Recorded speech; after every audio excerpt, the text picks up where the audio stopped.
Paola, bienvenida y muchas gracias por aceptar ser parte de esta formación y te doy ahora la palabra para que podamos empezar con la clase. Tú nos vas a explicar cómo en qué va a consistir y también, como ya mencioné, vamos a tener una parte interactiva donde cada uno de ellos va a tener la oportunidad de poner un poco en práctica lo que estamos aprendiendo. Así que bueno, te doy la palabra ahora.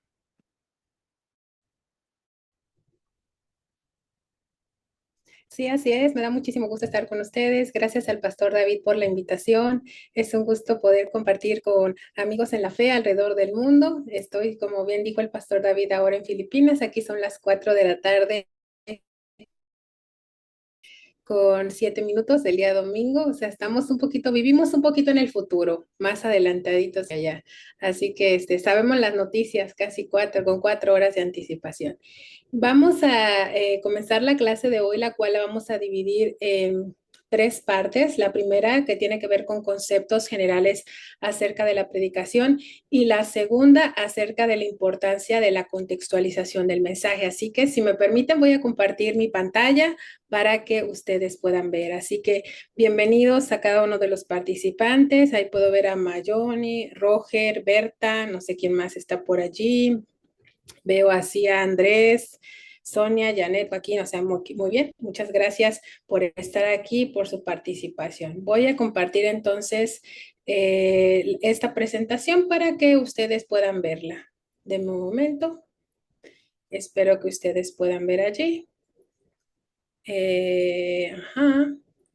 No sé si pueden ver la presentación, ¿lo pueden ver ahora? Sí, Háganmelo saber. Ok, sí, sí se ve. perfecto. Muy bien. Voy a hacer a un lado aquí, así que si ustedes no ven, si en algún momento se corta la presentación, háganmelo saber para que actuemos en el momento.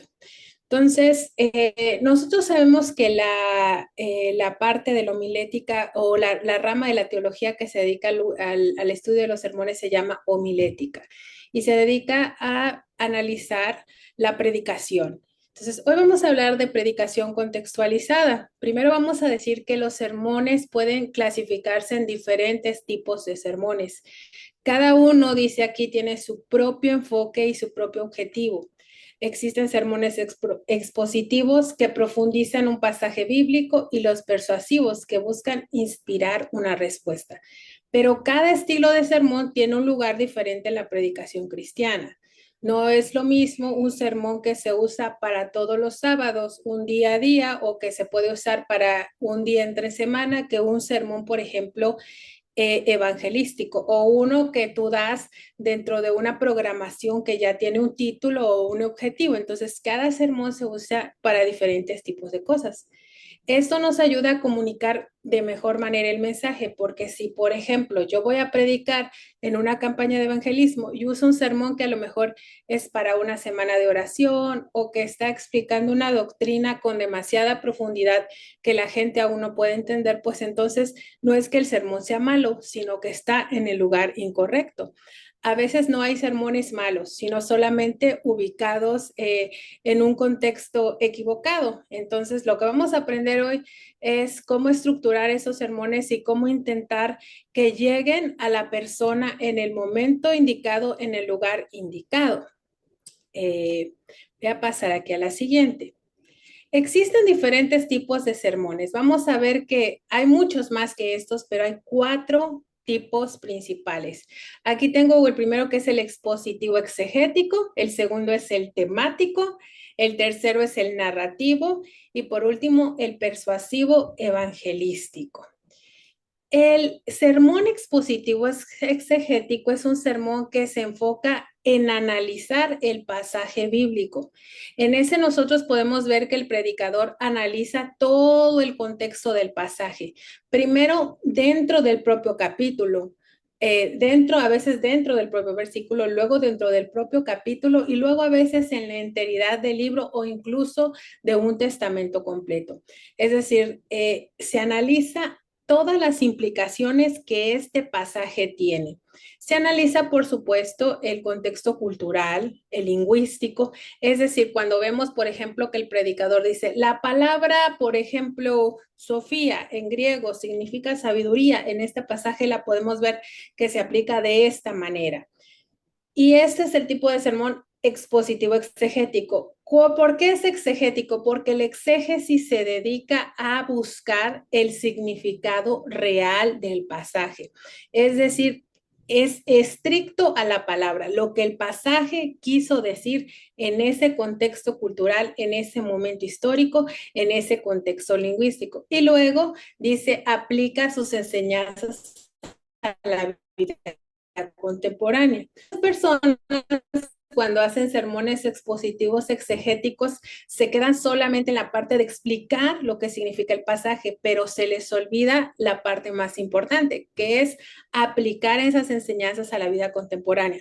Así que un sermón expositivo exegético no está completo si solamente analizamos el pasaje o lo que tiene el significado bíblico. Tiene que llevarnos a aplicar las enseñanzas a la vida contemporánea.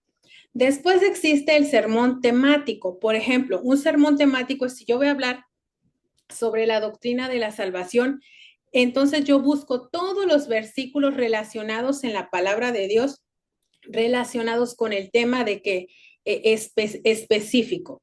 Por ejemplo, ustedes me imagino que han llevado en algún momento algún estudio bíblico, alguna vez alguien ha tenido contacto con algún folletito como tipo Fe de Jesús, donde hay un estudio bíblico. En sí, el sermón temático es eso, es como un estudio bíblico a manera de tema. A diferencia del expositivo exegético, el expositivo exegético solamente se centra en un solo en un solo pasaje, en una sola porción de la Biblia, pero el temático lo que hace es que se enfatice en el tema y en todos los pasajes que existen de este tema en la Biblia. Por ejemplo, hay dos maneras de abordar el tema de la segunda venida. Las personas que dicen, yo solamente lo voy a hacer con el sermón profético de Mateo 24 y con eso yo voy a predicar.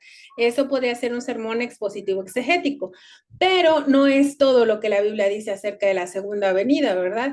Entonces, alguien más puede decir, no, yo no voy a ir sola a eso, también voy a tomar referencias del libro de Daniel, de Apocalipsis y de otros profetas y voy a armar completo el panorama. Cualquiera de los dos tipos de sermones es correcto. Hay personas que se han vuelto expertas en explicar un solo texto y pueden sacar muchísima información de él y a otros que les cuesta trabajo hacer este tipo de sermones expositivos exegéticos porque sienten que tienen una porción muy pequeña y prefieren los temáticos.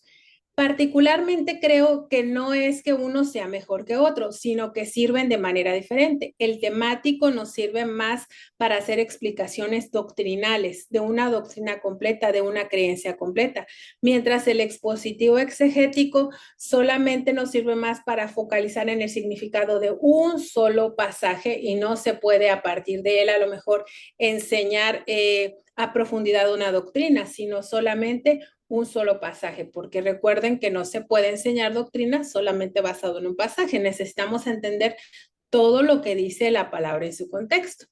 Existe otro tipo de sermón más que es el narrativo.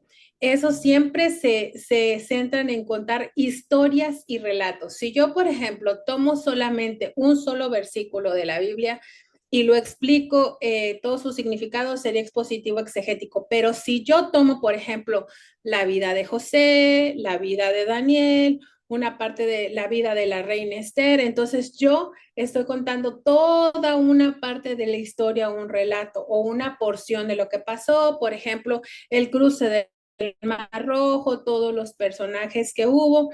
Es una manera, dice, vívida y conmovedora, porque a través de esa narración se pueden ir extrayendo lecciones espirituales y prácticas, pues, de la historia que se va narrando.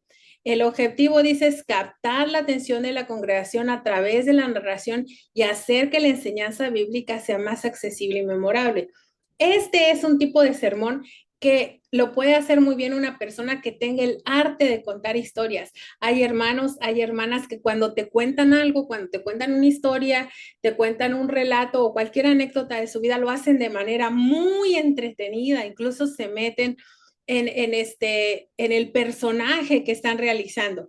Entonces, este tipo de sermón narrativo requiere bastante creatividad para poderlo hacer dinámico, porque regularmente las historias de la Biblia, muchos las hemos leído y puede sonar repetitivo en algunas ocasiones. Es muy útil también para enseñar a los niños y a los adolescentes y a las personas que son nuevas en la fe, que todavía están aprendiendo esas historias de la Biblia. Hay veces que nosotros que ya hemos pasado más tiempo en la iglesia o tenemos más experiencia, estas historias de la Biblia las hemos escuchado muchas veces y como que decimos, no tiene mucho sentido hablar de ellas, pero debemos entender que en la iglesia hay hermanos que a lo mejor no están preparados para un sermón temático con muchos versículos, o que también hay hermanos que no encuentran la manera de hacer un sermón exegético, buscando significados, contexto, lingüística, buscando información en hebreo y en griego, y que ese tipo de sermones narrativos bien contados pueden ser muy útiles a la hora de preparar el sermón y también para la iglesia.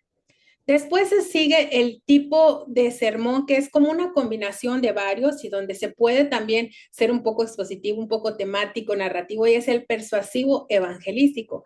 Este dice tiene como objetivo principal persuadir a los creyentes a tomar una decisión o acción específica en respuesta a la enseñanza bíblica. Regularmente esos sermones son los que vemos en donde las campañas de evangelismo, donde a lo mejor a veces una vez se habla de la salvación, se invita a aceptar a Jesucristo como Salvador personal, de pronto se habla del sábado, invitan a la gente a aceptar el sábado, invitan a la gente a lo mejor a dejar de fumar, invitan a la gente a hacer un compromiso con Dios. Este tipo de sermones persuasivos evangelísticos están dedicados a llevar a la gente al arrepentimiento y a la dedicación y renovación de la fe cristiana. Aunque en el fondo todos al final deberían tener un llamado, porque no sirve solamente hacer un sermón y dejarlo ahí, al aire. Todos nos deben invitar a algo, ya sea acercarnos más a Jesucristo, acercarnos más a su palabra, aprender más de él. Bueno, esos son los tipos de sermones. Vamos a ver otra cosa interesante aquí. Ya con eso ustedes pueden empezar a ver en su cabeza, bueno, yo se me hace que predico más temático, a lo mejor yo soy más narrativo. No, a mí me gusta dar campañas de evangelismo. No, a mí me gusta más el expositivo exegético. Así que les voy a pedir a los que están allí que si pueden, por favor, escriban en el chat cuál de estos tipos, si pueden escribir en el chat, ¿cuál de estos tipos de sermones creen que les gusta más? ¿El expositivo exegético, el temático, el narrativo, el persuasivo evangelístico? Que nos pongan allí cuál de estos les gusta más. Así que voy a ver quién pone por ahí en el chat su respuesta.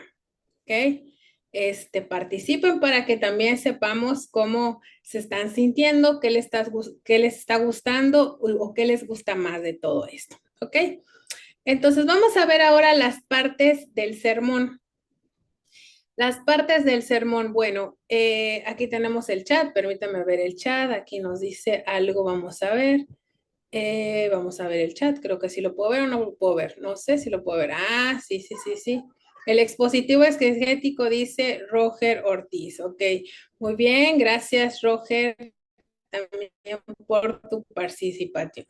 Entonces, vamos a ver las partes del sermón. Ahorita lo vamos a ver rápido, pero después vamos a hacer un poquito más de análisis tranquilo. Tenemos la introducción.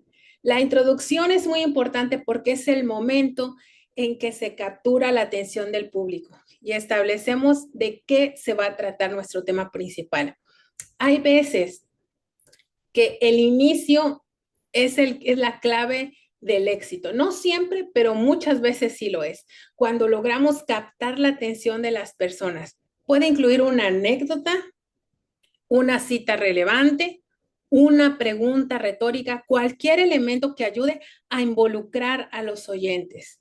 Por ejemplo, si tú vas a narrar una historia y quieres, les gustaría saber cuál es el final de esa historia, vamos a escucharlo. O resulta que un día estaba yo y empecé a narrar alguna parte de alguna anécdota que se vincule con ese sermón que vas a dar. Luego dice texto o base bíblica. Esta es la parte del sermón donde se presenta el pasaje de la Biblia sobre el cual se va a predicar. El predicador explica y contextualiza el texto, asegurándose de que los oyentes entiendan el significado y la aplicación del pasaje seleccionado, aunque las aplicaciones en sí se dan en el desarrollo, pero es importante presentar como parte del sermón texto o base bíblica. ¿Y por qué digo esto? Porque hay personas que en la introducción se pierden y se les olvida que el objetivo del sermón es hablar de la palabra de Dios. No es hablar de nuestros testimonios personales, esos pueden enriquecer, pero tiene que tener una base bíblica. No es hablar de a lo mejor de otros escritos, no. Se trata de hablar de la palabra de Dios. Los escritos, por ejemplo, de Elena White, nuestras aplicaciones homiléticas o nuestras narraciones o experiencias son para nutrir ese pasaje bíblico y ayudar a ilustrarlo, pero no son la base. La Biblia y solo la Biblia será el esqueleto principal que mantenga firme nuestro sermón, porque si nosotros nos basamos en cualquier otra cosa que no sea la Biblia, entonces no es un sermón, puede ser un discurso motivacional, puede ser una clase, cualquier otra cosa, pero no será un sermón. Así que para predicar es importante entender que la base es la Biblia, eso es importante. Así que no se nos debe olvidar que el pasaje debe estar presentado claramente al inicio de nuestro sermón. Luego dice desarrollo cuerpo del sermón. Es una explicación con una aplicación. Aquí es donde se profundiza en el significado del texto, explorando su contexto histórico, cultural, lingüístico, en el caso de ser necesario, y la aplicación. El predicador conecta el pasaje con la vida actual de los oyentes. Se buscan ejemplos prácticos, se explica cómo el pasaje puede ser aplicado a situaciones cotidianas. Y aunque Jesús siempre incluía un escrito está, también utilizaba que parábolas, también utilizaba ilustraciones de la vida diaria que le permitían conectar con la gente.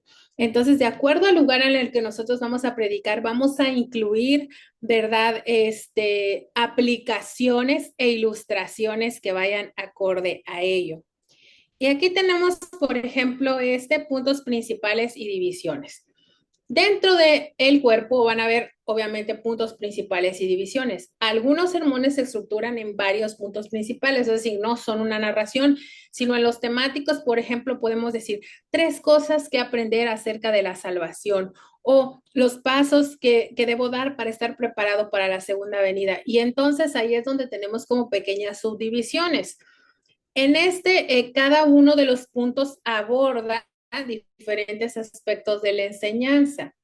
Pero, ¿qué pasa? A veces hay personas que dicen, yo voy a hacer un mensaje temático y a la hora de poner los puntos principales o la enseñanza, yo voy a poner 10 puntos principales o 8 puntos principales o 9 puntos principales.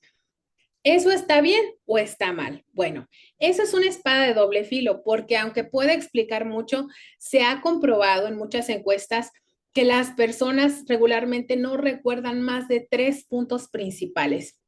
Hay por ahí un estudio que se hizo por una institución que se dedica a todo esto de las encuestas a nivel mundial de la cristiandad y es Barna, y habla de eso, que las personas al final de los sermones no recuerdan más de 3 puntos principales. Así que llenar un sermón también de puntos como que 10, 20, 15 recomendaciones es a veces demasiado.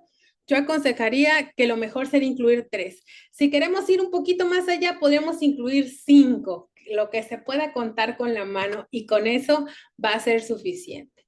Ilustraciones y ejemplos. Se utilizan para clarificar y hacer más accesible el mensaje.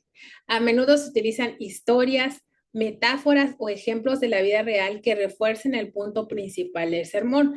También pueden usarse en la introducción para captar la atención. A veces las ilustraciones no se usan en el cuerpo para alimentar el cuerpo. A veces se usan, como dijimos hace un rato, al inicio como anécdota para captar la atención del público. Es importante que nosotros también a la hora de predicar, incluir ilustraciones, seamos honestos. Hay personas que quieren contar a veces historias que no son reales o que quieren contar en la ilustración la vida de alguien más, ¿verdad? De pronto nos contaron algo y se nos hace divertido contarlo como testimonio. Entonces debemos de ser cuidadosos con este tipo de cosas. También no podemos incluir a lo mejor ilustraciones que tengan que ver con asuntos fantasiosos o con asuntos mitológicos, leyendas, sino con cosas que sean de la vida real, de la naturaleza, de vida de inspiración de otra persona, algo que realmente logre alimentar. A veces hay gente que solamente incluye eso porque quiere llamar la atención, pero no se conecta tanto con el mensaje. Entonces debemos ser como cuidadosos y decir si se conecta o no con el mensaje. Esta ilustración, esta metáfora, este ejemplo que voy a usar, ¿va a fortalecer el mensaje o no? Siempre me debo preguntar eso. Si va a clarificar y a fortalecer, hay que incluirla. Y si no, no es necesario siempre incluirla. Puede ser una frase célebre, puede ser una manera también de ilustrar y no necesariamente una narración. Si usted va a contar, por ejemplo, parte de su testimonio, diga, diga, yo aprendí esto de la palabra y creo que se puede conectar de esta manera con mi testimonio, pero siempre recordando que la palabra debe ser el enfoque, no solamente nuestro testimonio personal, sino decir, quiero que vean lo que Dios me ha ayudado a entender de la palabra y esto lo que yo entendí o de esta manera eso se cumplió en mi vida, ¿no? Pero siempre recordando darle el enfoque a quién, a Dios y a la palabra. Luego tenemos la conclusión y el llamado. Dice aquí que es el cierre de un sermón, donde el predicador resume los puntos claves, refuerza las aplicaciones prácticas del mensaje y este siempre debe incluir que un llamado a la acción o un llamado al cambio, una reflexión final o una invitación a responder de alguna manera al mensaje predicado. Yo recuerdo una vez que yo regresé de vacaciones a mi casa. Yo soy de la ciudad de Puebla, México. Bueno, nací en otro estado, pero ahí crecí, en Puebla, México. Y llegué a mi iglesia y entonces me dijo el anciano si quería predicar. Y yo dije, sí, sí predico, pero cuando yo estaba predicando, vi que aparecieron dos pastores muy importantes de, de la Unión a la que yo pertenecía, porque el lugar donde yo crecí, ahí estaban las oficinas de la Unión. Entonces a mí me dio un poco de nervios porque pues en ese tiempo yo era muy joven y tenía muy poca experiencia, entonces me dio miedo en ese momento. Entonces yo tenía un sermón preparado y el sermón estuvo bien, pero al momento del llamado, como yo sabía que uno de ellos era evangelista y era experto en llamados y la gente respondía y todo, a mí me dio pena y decidí terminar el sermón sin hacer el llamado. Y dije, hasta aquí nada más porque no quiero equivocarme. Me da un poco de vergüenza y creo que no lo voy a hacer bien. Y aunque sentía en mi corazón que lo debía hacer, tenía miedo. Y esta parte es un poco difícil porque a veces nos da miedo hacer un llamado a la acción a las personas o pedirles que cambien algo o que se comprometan con el Señor, porque a veces sentimos, ¿cómo voy a hacer yo para persuadirla? Pero debemos recordar que en el llamado es el Espíritu Santo el que convence a las personas. No somos nosotros, nosotros solamente entregamos un mensaje y el Espíritu Santo es el que convence y llama al corazón de las personas. Así que lo que pasó ese día es que cuando terminé de predicar, el pastor me dijo, me gustó mucho tu sermón, lo hiciste bien, pero me debes algo, me debiste el llamado, debiste de haber hecho un llamado. Cuando él me dijo eso, volví a decirme, debí de haberlo hecho, pero creo que ya era demasiado tarde y él me dijo, nunca se desperdicia en un sermón la buena oportunidad de llamar a la gente al cambio y de hacerlos venir al Señor. Tú eres el instrumento de Dios en ese momento y el Señor quiere que tú hables sin pena, que tú hables sin vergüenza. Así que no te dé pena hacer un llamado, no solamente concluir, sino hacer un llamado a la acción, un llamado al arrepentimiento, un llamado a la consagración o cualquiera que sea el tema que tú estás tratando. Creo que esa es una parte importante que a veces omitimos, pero que es importante siempre tomarla en cuenta. Vamos a ver aquí esto un poquito más a detalle, porque ya lo vimos rápidamente, pero vamos a verlo un poquito más a detalle, ¿verdad? La introducción nos ayuda a tener la atención inicial. Con esta introducción, el predicador va a capturar la atención de la congregación. Ya vimos que puede ser una historia, una cita o algún otro elemento que prepare el terreno para el tema del sermón. Incluso hay personas que cantan y ocupan algún canto como parte de esta introducción del sermón, también es válido hacerlo. Hay personas que declaman y dicen, yo voy a poner ahí una poesía al inicio para intentar captar la atención de esto que yo quiero que la gente escuche. El propósito en realidad es parte de la introducción. Después de que hemos captado la atención, es importante clarificar a las personas a dónde queremos llegar. Decir, bueno, en esta mañana yo he preparado un mensaje eh, relacionado o que tiene que ver con la mayordomía, la importancia y lo que el Señor me ha mostrado a través de la palabra o lo que yo he aprendido a través de la palabra de Dios y quiero compartir con ustedes. Entonces es importante establecer ese propósito. Luego viene el cuerpo del sermón, que es la explicación o exposición del texto. Ya dijimos que hay algunos sermones que son narrativos y ahí se expone el texto, pero los que son exegéticos, ahí se explica el texto. En los sermones expositivos exegéticos, esta parte implica la explicación del pasaje seleccionado. Se analiza el contexto, como ya lo vimos, pero en el de los temáticos, en los sermones temáticos, se desarrolla el tema principal de este utilizando varios pasajes bíblicos. Entonces, mientras el expositivo usa un solo pasaje, explica todo el pasaje en el contexto histórico, cultural y lingüístico, en el temático, ¿verdad? Ahí vamos a tener diferentes textos explicando un solo tema. Es importante la argumentación y la aplicación. Se presentan argumentos y enseñanzas que derivan del texto y se aplican a la vida diaria de la congregación. Es decir, es importante ir presentando los argumentos, el versículo y la enseñanza, o la parte del versículo y la explicación, para no dejar todo para el final y que de pronto narramos, contamos, pero no dijimos cuál era la aplicación importante.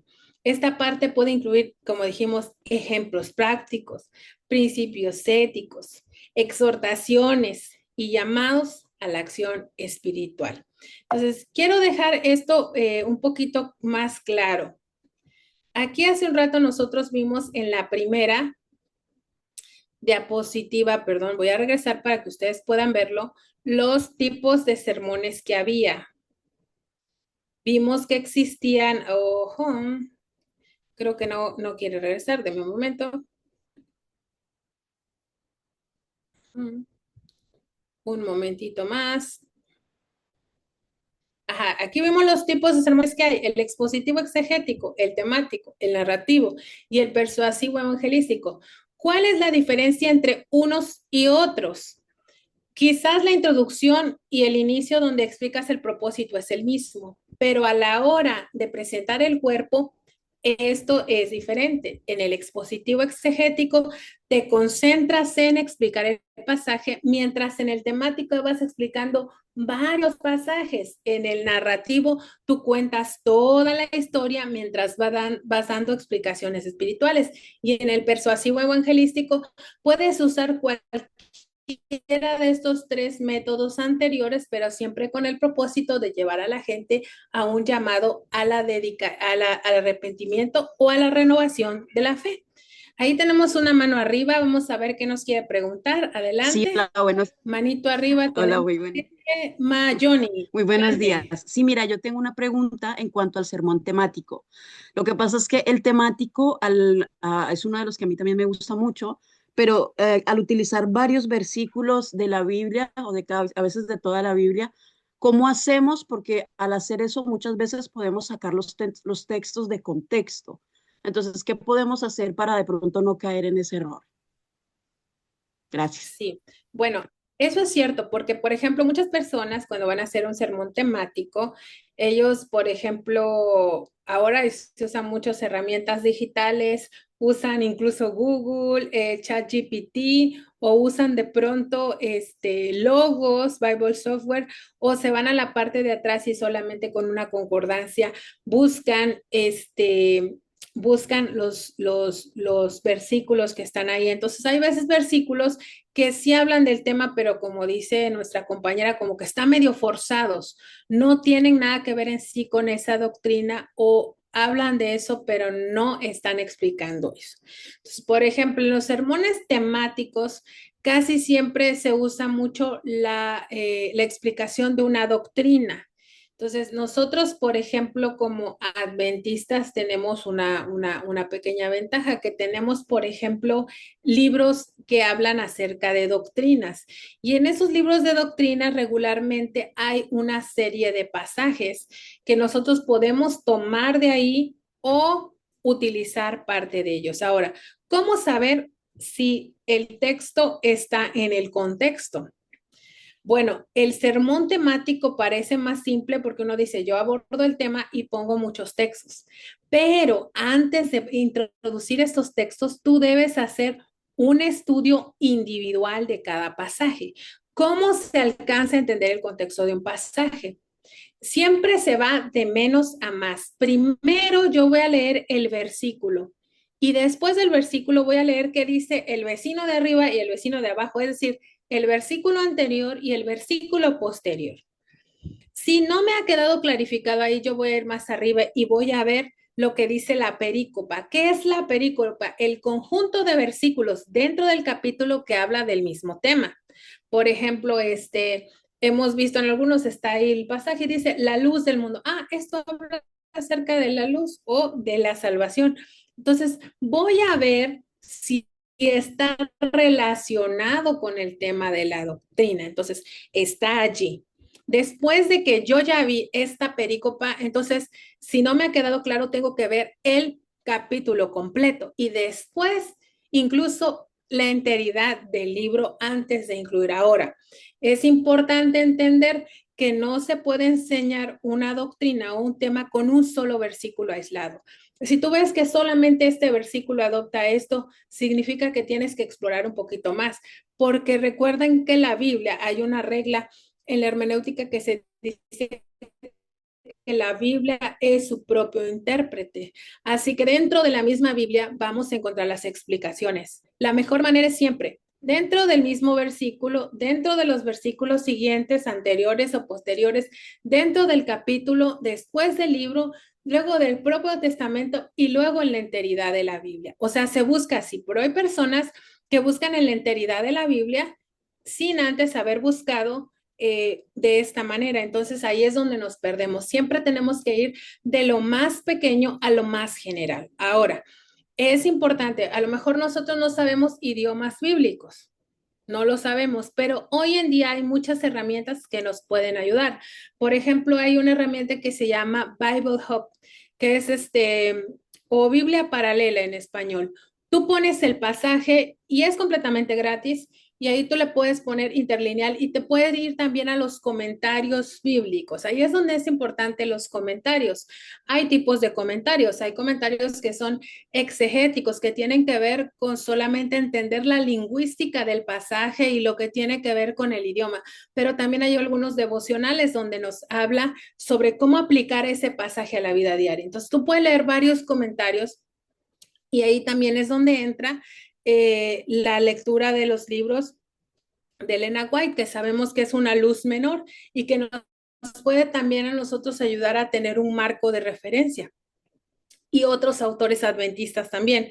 Entonces, cuando nosotros preparemos un sermón, a veces se nos olvida que de lo que presentamos, que a veces son 45 minutos o media hora, debe de existir un trabajo adicional que triplique por lo menos la cantidad de tiempo que nosotros vamos a exponer. Entonces, lleva su tiempo y es la única manera de no salirnos tanto del contexto. Analizar cada pasaje dentro del contexto, ya les dije, inmediato del pasaje, del capítulo, del libro, luego del testamento y luego compararlo con otros también comentarios, también con los escritos de Elena White y con otros autores adventistas. De esta manera nosotros sabremos que este versículo está en el contexto de la doctrina o del tema que queremos aplicar. Y bueno, también siempre pueden escribirle a su pastor, al pastor David, yo creo que les puede ayudar mucho, o a su pastor de distrito, o al pastor que tengan ahí cerca, o amigos en general que les gusta estudiar la Biblia para poder también entender este pasaje. Vamos entonces a esta parte donde dice, conclusión. En la conclusión se recapitula los puntos principales del sermón para enfatizar las enseñanzas clave. Es decirle, bueno, si tú dijiste 3 puntos para la salvación al inicio, que así se llama tu sermón, pusiste los 3 puntos, ahora van a decir, hermanos, en estos pasajes hemos analizado esto y esto y esto, A, B y C. Y entonces con eso la gente vuelve a tener clara la información, porque a veces hemos terminado y ya se les olvidó lo del inicio, eso pasa mucho. Se hacen aplicaciones prácticas, se ofrece una aplicación práctica y personal del mensaje de sermón, guiando hacia la reflexión y a la acción basada en las enseñanzas bíblicas presentadas. Existe, como les dije, un llamado o invitación. En los sermones persuasivos o evangelísticos, y yo diría que casi en todos, se invita a la congregación a tomar una decisión o acción específica en respuesta al mensaje predicando, como el arrepentimiento, la fe en Cristo, la dedicación, o depende de lo que usted quiera predicar. Ahora, viene esta parte importante que quiero hablar con ustedes. Vamos a las recomendaciones que tenemos para la hora de hablar en público, porque no solo basta saber hacer un sermón, ahora hay que presentarlo. Y tanto tiene valor lo que hicimos antes, lo que preparamos, como a la hora de qué, de presentarlo, porque muchos sermones son muy buenos en el papel y tienen muy buenas ideas, pero se pierden a la hora de qué, a la hora de estarlos predicando. Primero, hay que conocer tu tema a fondo. Por supuesto, la preparación espiritual es muy importante, pero aquí estamos hablando de preparación técnica. Lo espiritual, eso denlo por sentado, es algo que se necesita sí o sí. Conocer tu tema a fondo, investigar y organizar tus ideas y estructurar tu discurso de manera que clara y coherente. ¿Cómo podemos saber si estamos siendo claros y coherentes? Siempre es bueno tener un amigo, una persona de referencia, tu esposo, tu esposa, tu mejor amigo, una amiga, un compañero, un colega, que tú le digas, mira, te voy a leer esto y tú dime qué te parece, si te quedó claro y si pudiste entender las ideas. Eso es muy importante porque a veces, eso me ha pasado a mí, yo creo que yo soy lógico y coherente y yo me entiendo a mí mismo, pero puede ser que lo que yo esté predicando no esté siendo entendible para las otras personas. Dice, preparar notas o un esquema que te sirva de guía durante la presentación para evitar que depender demasiado de ellas para no perder contacto visual con la audiencia. Hay personas que a la hora de presentar el sermón, toman el sermón y se ponen a leer allá arriba. Buenos días, estimados hermanos, hoy les voy a hablar de esto y solamente leen. ¿Y qué pasa? Pierden el contacto con qué, con el público, o no conocen sus temas o no conocen los versículos y se permíteme, voy a buscar el versículo y se pierden ahí buscando el versículo y ya no se acuerdan o pierden la ilación y el interés de los hermanos. Yo les recomiendo que incluso es mejor aprenderse el versículo del que uno va a predicar. Si tú te aprendes el versículo es súper efectivo, porque así ya lo tienes en la mente y solamente lo puedes llevar allí en la Biblia marcado y llevarlo por si te llega a fallar la memoria. Pero ahí está, conocer entonces tu tema a fondo. Vamos aquí, vamos ya, abre la Biblia allá, abran su Biblia aquí, abran ya, para que entonces esto puede ser de una manera más dinámica para el público, porque cuando solamente leemos o dependemos solamente de la proyección o de lo que está pasando, resulta a veces aburrido para las personas. Número 2, conocer a tu audiencia. Y de esto vamos a hablar en un momento. Investiga quiénes serán tus oyentes. Adapta su discurso a tu nivel de conocimiento, interés y necesidad de la audiencia para aumentar tu efectividad como orador. si a mí me invitan, ¿verdad? A darle una capacitación a adolescentes, yo no lo voy a hacer igual que si fuera una capacitación para adultos.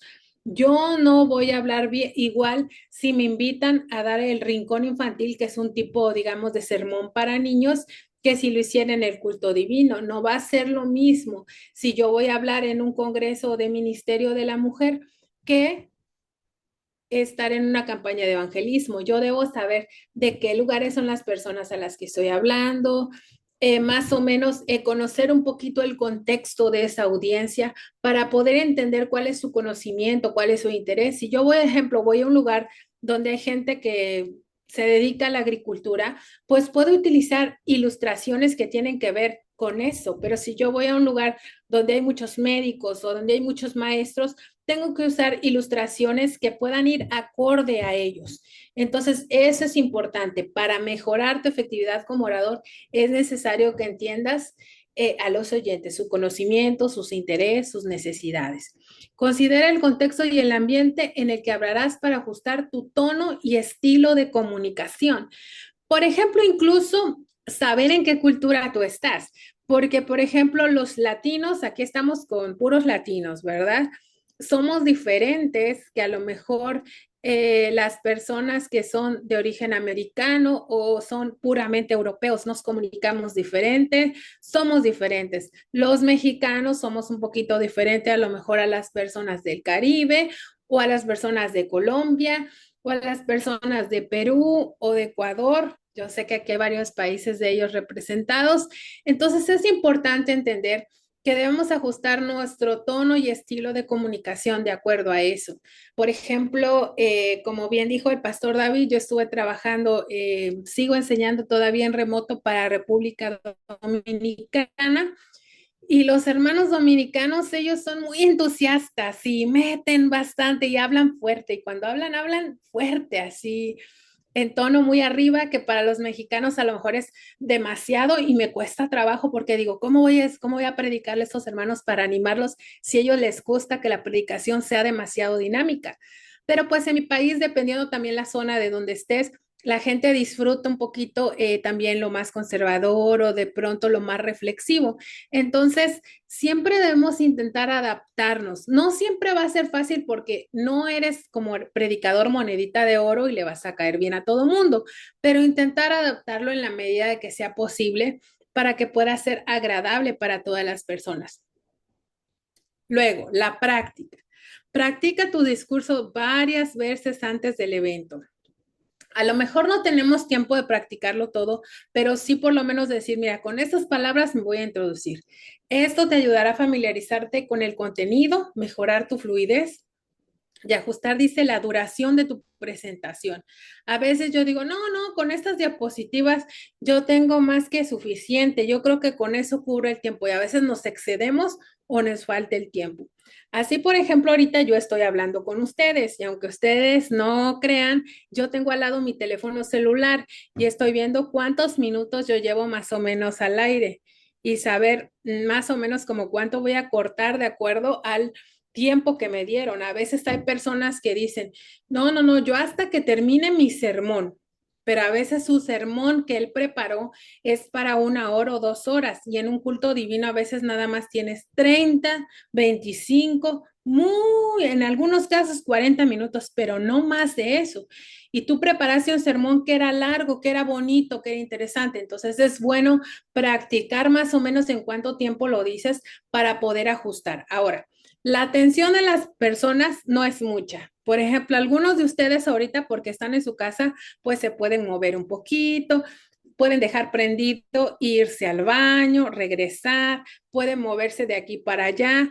Pero a veces cuando estamos en la iglesia tenemos que estar ¿dónde? Sentados en una posición viendo al orador y entonces no tenemos tanto la atención de la gente. Entonces debemos de intentar que esos sermones no sean tan largos porque realmente no a veces no contamos con la atención de las personas. Nosotros también a la hora de presentar el sermón debemos de mirar, ¿la gente está en sintonía o ya se está durmiendo? Cuando usted vea que ya se están durmiendo, como que diga, yo creo que debo ajustar, porque me estoy excediendo del tiempo. Entonces, eso es importante entender. También hay otros lugares en los que es todo lo contrario. También me ha tocado lugares en los que los hermanos quieren que uno predique 2 horas, pero hay otros lugares donde también hay niños pequeños, donde hay jóvenes, que es en el pleno de la iglesia, y a veces no tienen toda la atención. Así que es importante ajustarlo. A la hora de la práctica, ver cómo puedo yo mejorar ese contenido, la fluidez y adaptar el tiempo. A veces se puede practicar frente al espejo, grabar una presentación o pedir alguna retroalimentación a algunos amigos cuando tú prediques que te diga qué tal le pareció. A veces no es fácil escucharse o verse. Personalmente no me gusta ver mis grabaciones o si alguien lo han grabado, lo han puesto ahí, te cuesta trabajo. A mí en mi caso me cuesta trabajo verla, pero es necesario porque con eso nos podemos dar cuenta en qué cosas podemos mejorar. Yo tengo una bendición en mi vida, que es mi papá, que cada vez que ve que van a transmitir un sermón que yo voy a dar, ve ese sermón, pero lo bueno o lo malo de eso es que al final me dice lo que él piensa de cómo estuvo ese sermón. A veces me gusta lo que dice, a veces duele un poquito, pero eso nos ayuda a mejorar y a entender que a veces lo que tú creías que era claro no era tan claro, que a lo mejor puedes ser más expresivo en algunas cosas o limitarte también en otras, intentar hacerlo mejor, no porque esto se trate de ti, no para quedar bien tú, porque se trata de la palabra de Dios. Y al transmitir la palabra de Dios y al ser sus embajadores, debemos de intentar hacerlo siempre en el mejor estándar. No se trata de si yo voy a quedar bien, si voy a quedar mal. Se trata de representar en ese momento a la palabra de Dios y entonces intentar hacerlo de la mejor forma. Así que es importante la práctica hacia el maestro. No todos los días nos van a salir bien, a veces tendremos mejores sermones que otros, hay que admitirlos, pero siempre con la ayuda del Espíritu Santo podemos hacer buenas entregas si nos preparamos de la manera correcta. Controla, dice aquí, tu lenguaje corporal. Y eso es muy importante porque hay veces que yo aquí tengo las manos y las muevo, pero hay momentos en el que gente está predicando y no sabe qué hacer con sus manos. No sabe si subirlas, no sabe si bajarlas, no sabe si esconderlas atrás.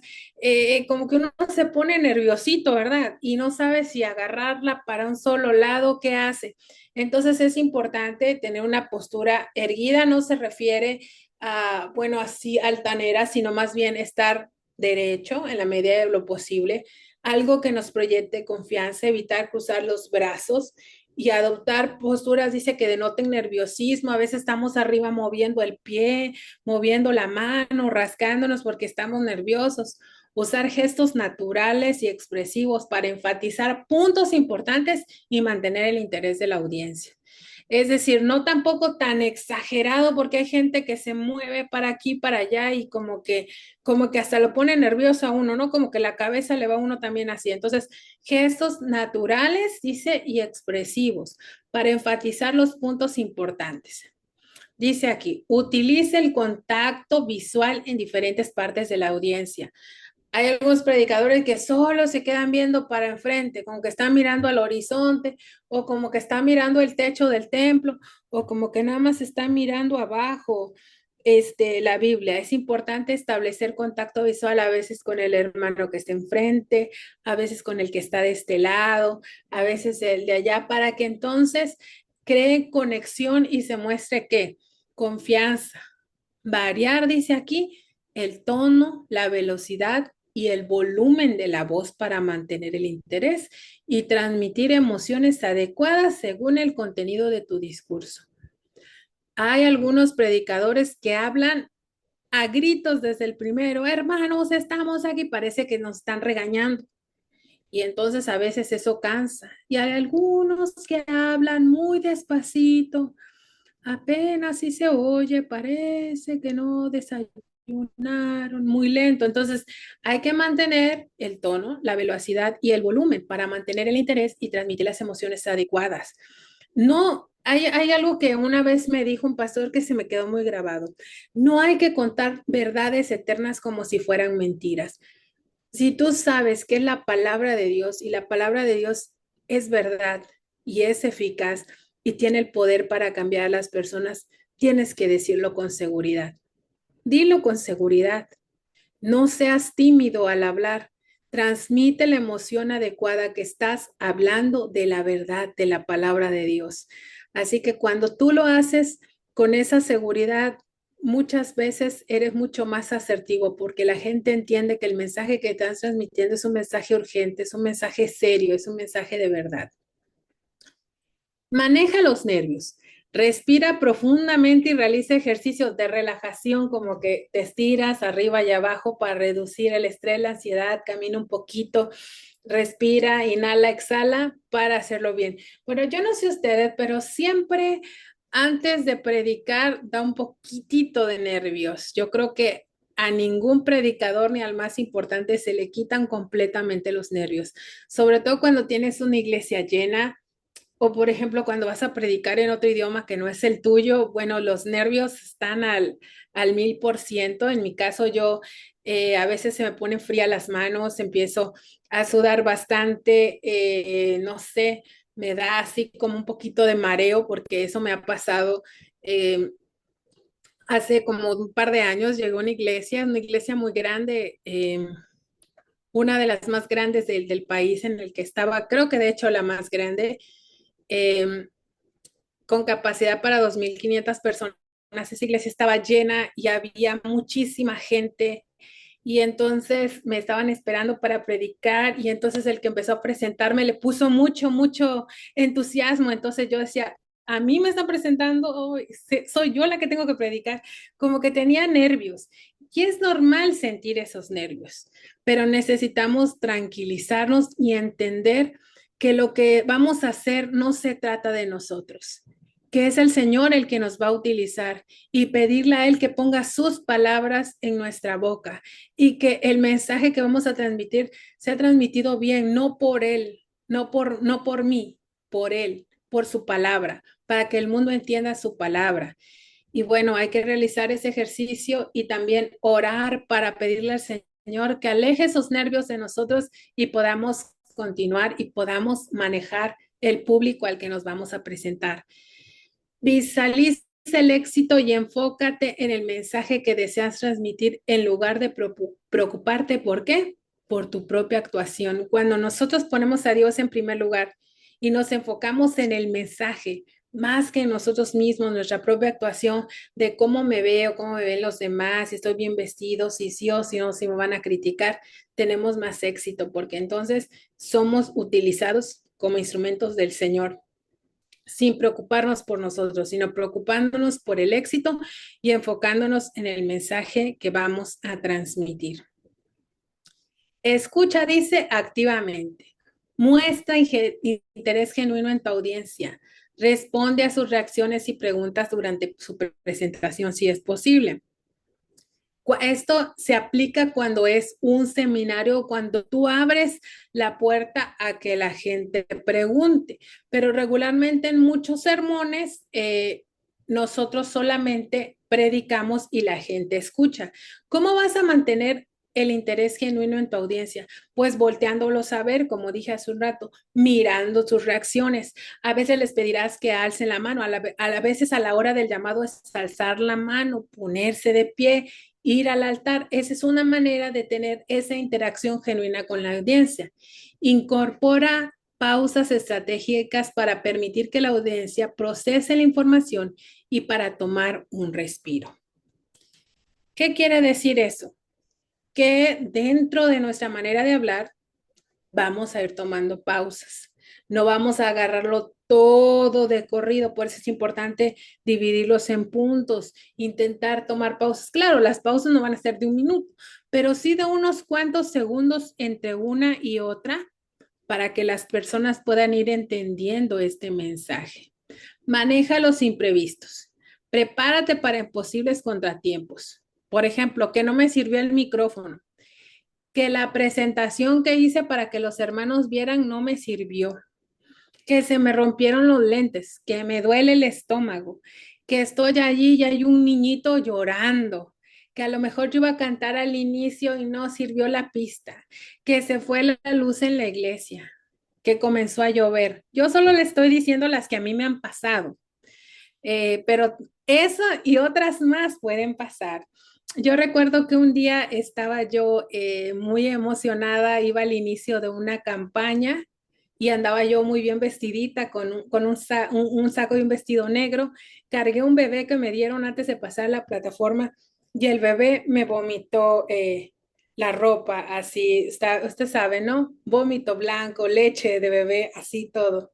Y estaba yo a un segundo de pasar.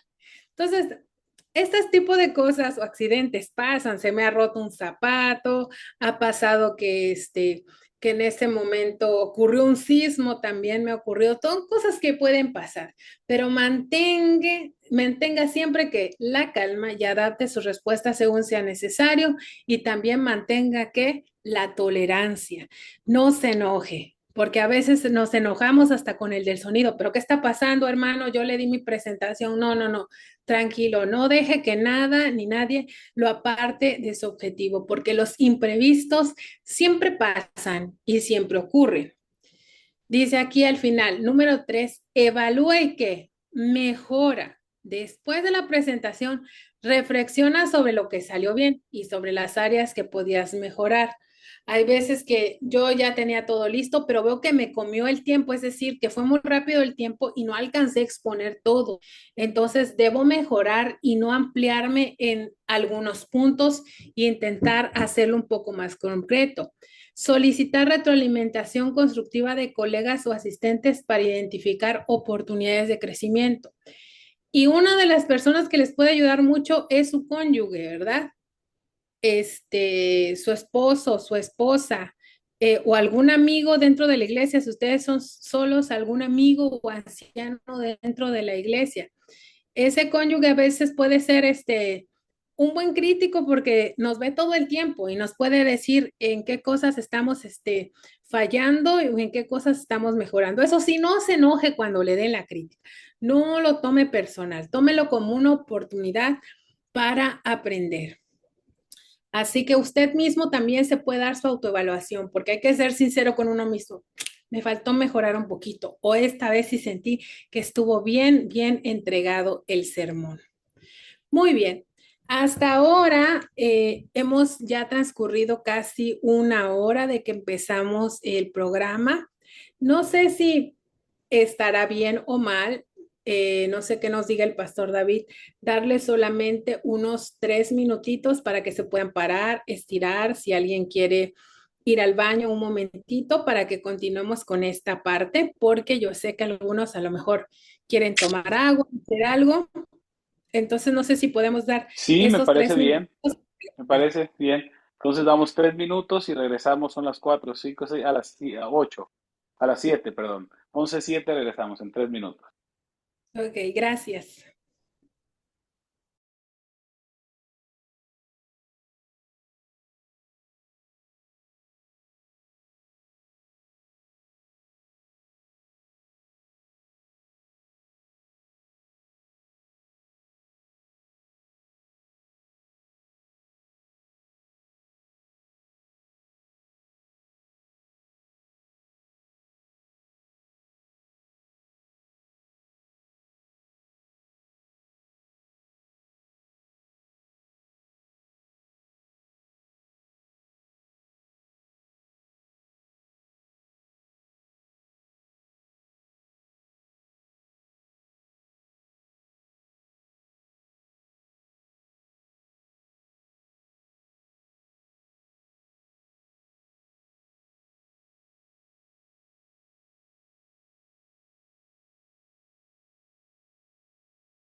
Espero que sí. Voy Bueno, a vamos poner a nueva. retomar la clase. Gracias. Empezamos nuevamente. Ok, bueno, espero que ya estén todos por ahí, que no se hayan ido a regresar a dormir a su cama, sino que estén por ahí ya de nuevo en la presentación. Bueno, en esta parte nosotros vamos a ver algunos parámetros y modelos para la contextualización de nuestros sermones. Y para empezar necesitamos entender qué significa la palabra contextualización. Es una palabra de la que se habla mucho y a veces se confunde mucho, porque las personas piensan que contextualizar a veces es o rebajar el mensaje o introducir la mundanalidad o tienen un concepto como negativo acerca de la contextualización. Pero la contextualización es en sí el acto mediante el cual se toma el análisis de las circunstancias de una situación, un evento o un hecho, ya sea público o privado. Es decir, entender todo aquello que rodea una circunstancia. Cuando nosotros hablamos de sermones contextualizados, significa no solo preparar un mensaje de acuerdo a cualquier texto que yo elegí, significa tomar en cuenta el público, el lugar, la edad y el propósito general de todo ese sermón. Entonces, contextualización es el acto mediante el cual se toma un análisis de las circunstancias de la situación para un evento o hecho. Este evento o hecho puede ser público o privado. Miren lo que dice aquí. En pocas palabras, podríamos decir que contextualización es lo que dice la Biblia en 1 Corintios 9, 20 y 22. ¿Qué fue lo que dijo el apóstol? Me he hecho judío a los judíos como judío, para ganar a los judíos, a los que están sujetos a la ley, aunque yo no esté sujeto a la ley, como sujeto a la ley, para ganar a los que están sujetos a la ley, y a los que están sin ley, como si yo estuviera sin ley, no estando yo sin ley de Dios, sino bajo la ley de Cristo, para ganar a los que están sin ley. Me he hecho débil a los débiles, para ganar a los débiles. A todos me he hecho de todo, para que de todos modos salve a algunos. ¿Qué significa eso? Significa, en pocas palabras, contextualizar es utilizar la empatía, ponerme en los zapatos de la otra persona y poder entender sus circunstancias para poder darle un mensaje adecuado de la palabra de Dios. Muchas veces nosotros preparamos mensajes, pero esos mensajes no llegan a los oídos adecuados y eso lo hacen que ineficaces. Entonces, cuando yo voy a predicar, necesito analizar siempre el contexto para yo poder contextualizar ese mensaje para que la audiencia me pueda entender lo que yo le estoy diciendo. Si yo, por ejemplo, ahora me pusiera a hablar en otro idioma desconocido, pues este mensaje estaría totalmente descontextualizado. Si yo me pongo a hablar a lo mejor en coreano, creo que nadie de aquí entiende coreano y posiblemente nadie me entendería. Si yo me pongo a darle ejemplos de la cultura de allá, no me van a entender tampoco porque no es una clase para coreanos. Entonces yo debo entender que las clases que yo voy a dar o los sermones que yo voy a dar, los mensajes que voy a impartir, la doctrina que voy a enseñar, tengo que tomar en cuenta el contexto de las personas. Si, por ejemplo, yo voy a hablar a gente educada, evidentemente puedo usar una selección de palabras diferentes que las que yo usaría a una persona que incluso no sabe leer y escribir. No es lo mismo intentar hablarle con palabras y ejemplos a un joven, a un niño, que a una persona adulta o que a alguien de la tercera edad. Es completamente diferente. Utilizamos las emociones, las palabras de forma diferente. Ahora, los mismos latinos tenemos otro sentir cuando estamos en nuestro país que cuando estamos fuera de él.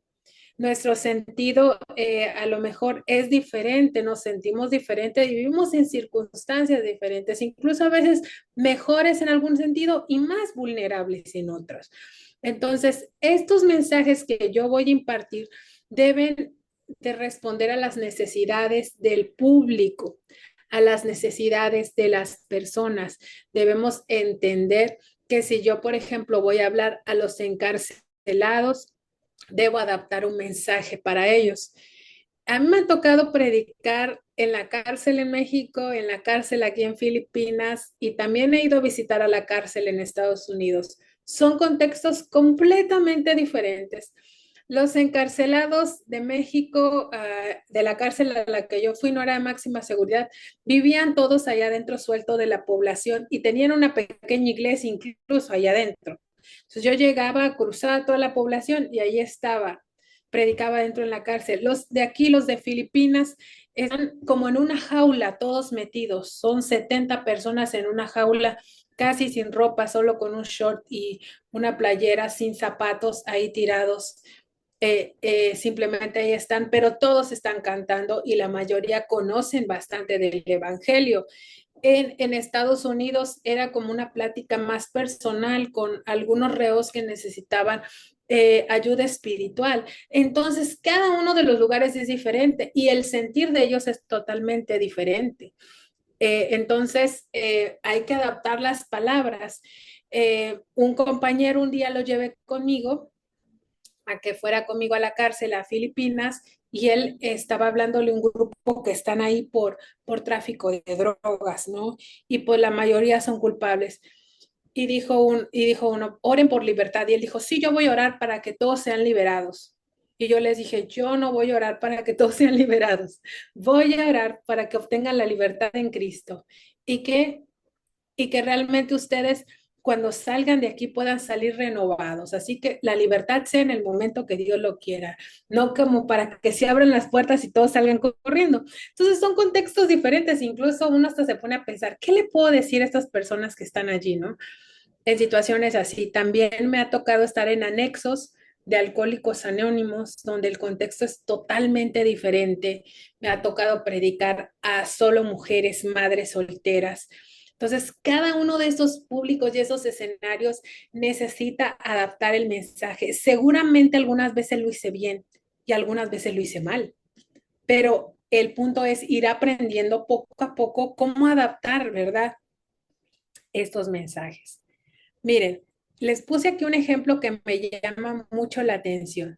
Ustedes saben que el Padre Nuestro dice, el pan nuestro de cada día, dánoslo hoy, ¿verdad? Así dice.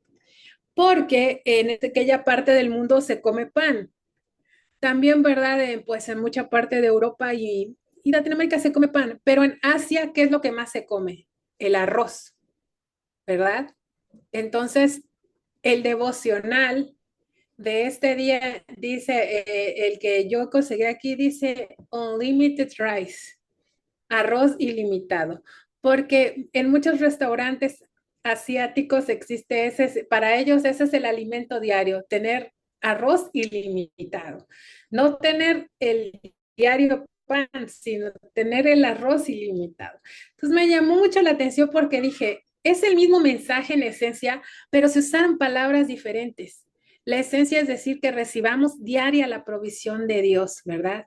Dice comida diaria o cada día para el alma. Y el propósito de la otra también es alimentar el alma.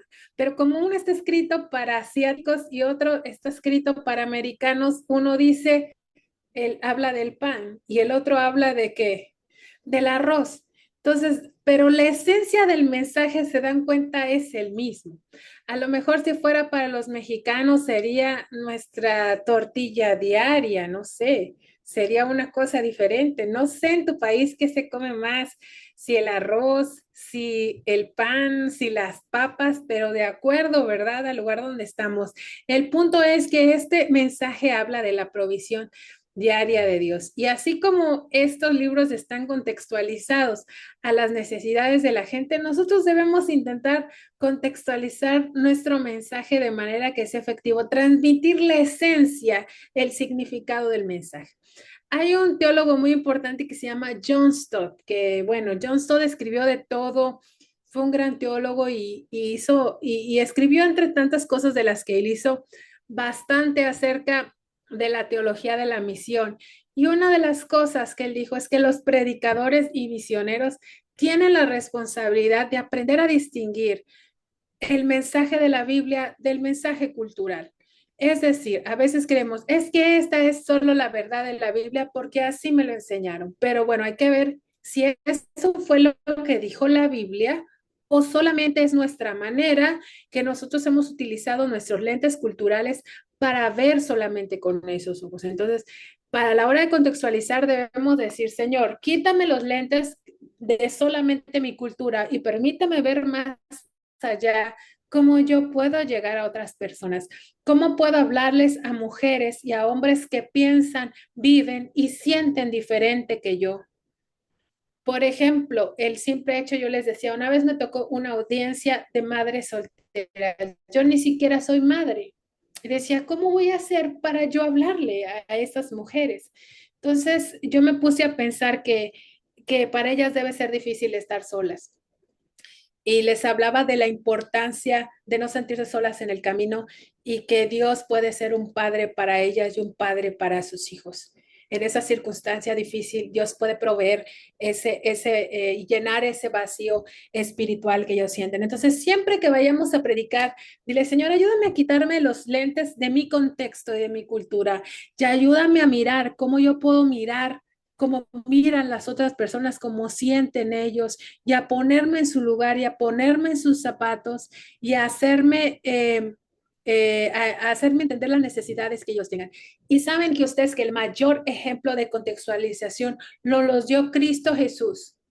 Él vivía en el cielo con su Padre, en un lugar sin pecado, sin dolor, sin sufrimiento, y vino a este mundo lleno de pecado, se despojó de sí mismo, eh, cambió de forma, cambió de todo para poder alcanzarnos a nosotros, para que nosotros entendiéramos quién era Dios, para mostrarnos el carácter de Dios. Se hizo ser humano, se humilló a sí mismo, nació en un pesebre en el contexto de su época para que nosotros pudiéramos entender el amor de Dios y para que pudiéramos ser salvos. Y nosotros a la hora de predicar, a la hora de contextualizar, tenemos que hacer lo mismo. No se trata de mí, no se trata de mi necesidad, se trata de empatizar con los demás, de amar a aquellos por los que Cristo murió y poder hacer lo que él hizo, despojarnos de nosotros mismos para poder entender las necesidades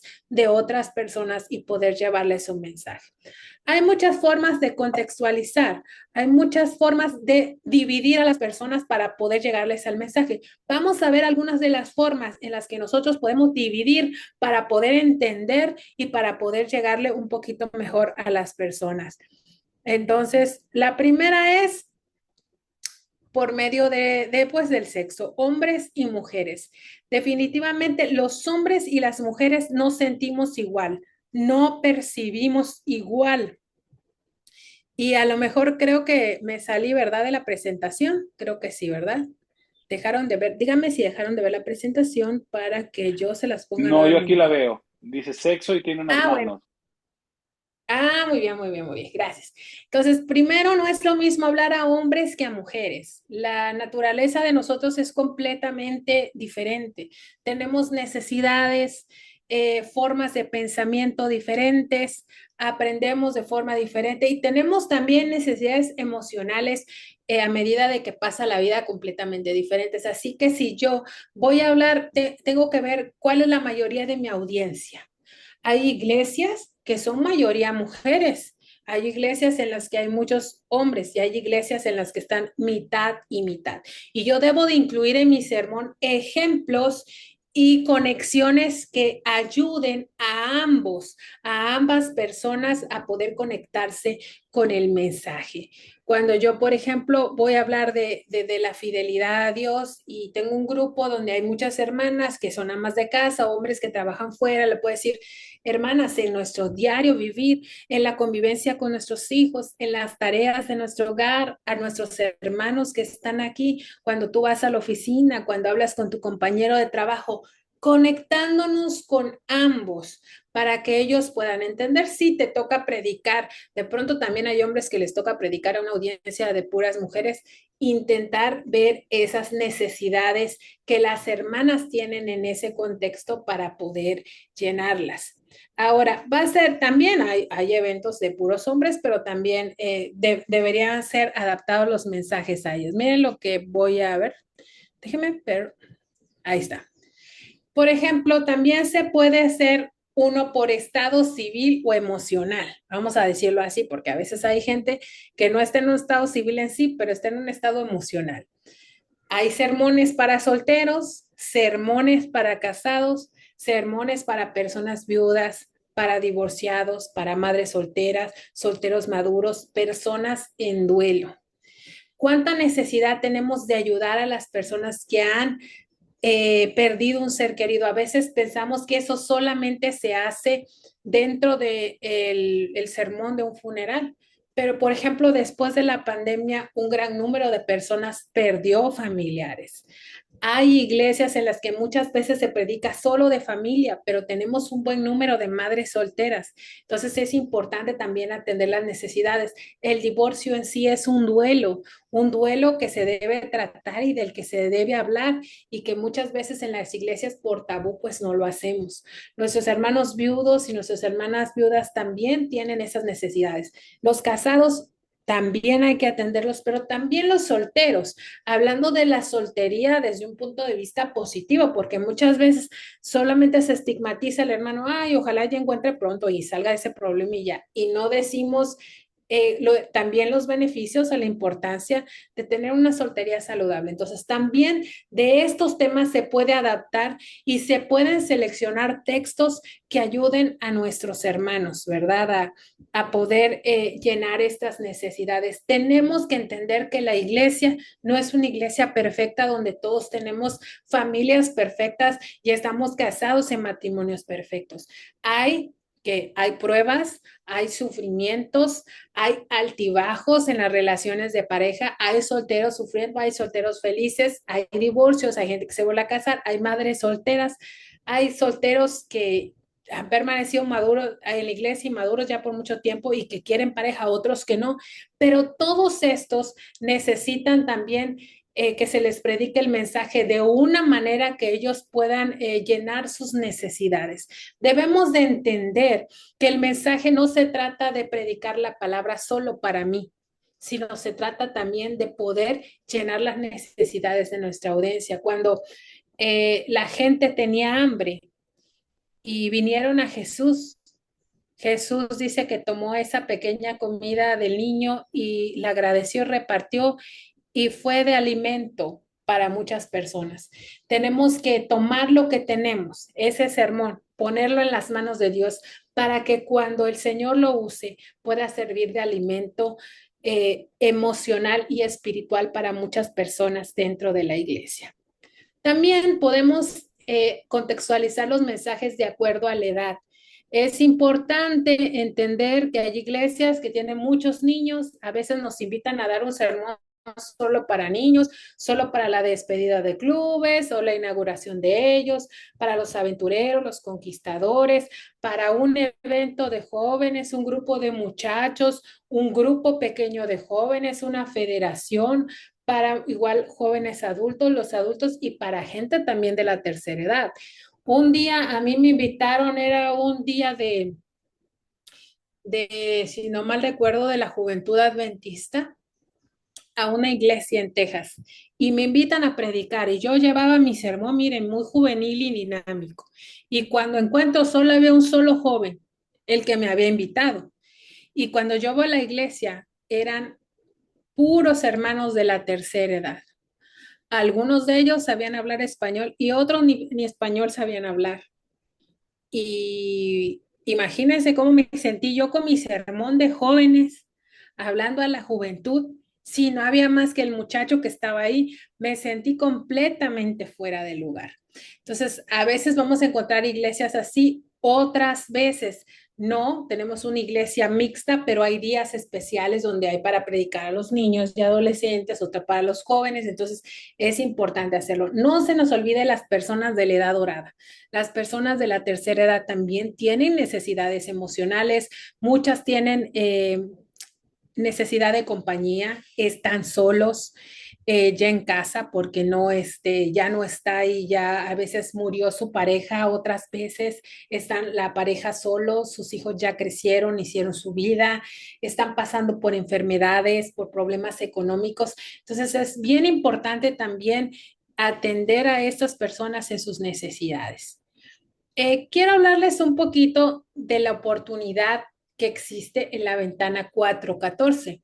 Siempre hemos oído hablar de la ventana 1040, que es una ventana misional, pero la ventana 414 es una ventana muy interesante porque los estudios dicen que entre los 4 y los 14 años de edad es una edad en donde los niños son más sensibles para recibir el mensaje del evangelio y que si lo hacen a esa edad es mucho más fácil permanecer en él.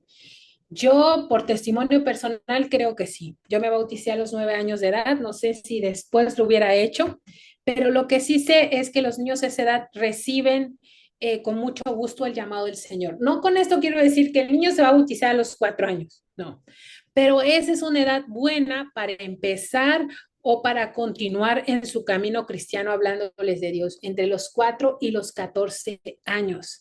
Miren lo que dice esta cita del 17 de mayo de 1898.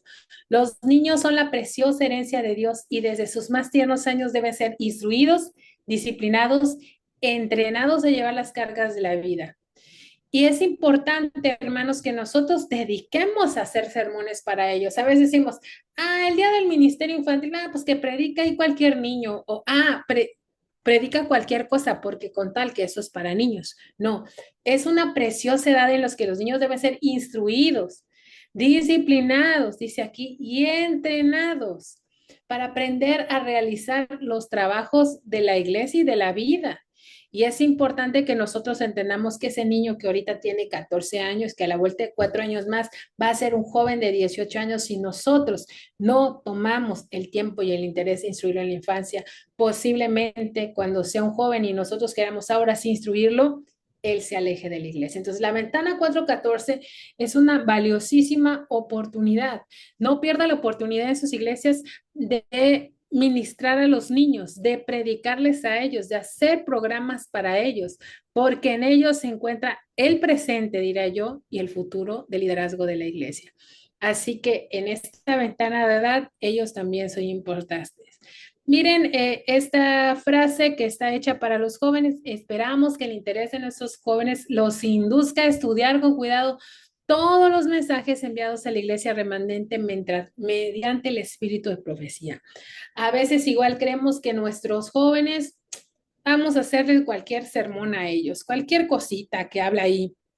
No, es el momento también indicado para ayudar a nuestros jóvenes a entender con más profundidad la Biblia y afianzar la fe. En la juventud se viven momentos muy difíciles, de mucha incertidumbre, donde se toman decisiones bien importantes que van a marcar el resto de tu vida, pero donde tienes poca experiencia. Y encontrar en la palabra de Dios y a través de un sermón, buenas instrucciones es muy importante. Así que también los que quieren predicarle a los jóvenes, tomen tiempo para instruirlos y para capacitarlos. Otra manera de dividir y entender a la iglesia y poder adaptar mensajes es por medio de generaciones. ¿Qué quiero decir con generaciones? En nuestra iglesia, aparte de la edad, hay personas que pertenecen a diferente tipo de generación. Entonces, existen los baby boomers, que son alrededor del 22%, que es lo que se cree de la población mundial. La generación X, el 18%. Los millennials, que somos la mayoría, somos el 42%. Y la generación Z, que ha nacido después del año 2000, que son el 17% de la población. Entonces, cada uno de estos... de estas generaciones tiene características diferentes. Hay muchos libros acerca de generaciones que ustedes pueden leer, encontrar, descargar para poder entender más acerca de estos temas. Ustedes pueden ver y analizar cómo entender a los baby boomers, cómo entender a la generación X, cómo entender a los millennials, cómo entender a la generación Z. Por ejemplo, aquí nos dice que, por ejemplo, algunas de las características es el orden y la estructura en los baby boomers. Por eso vemos hermanos que oscilan entre esa edad que dicen, no, antes las cosas eran bien, ahora se hacen nada más así. Pues que a veces tenemos problemas en la iglesia porque venimos de diferente generación. La generación X va más a los logros y a las metas, ¿no?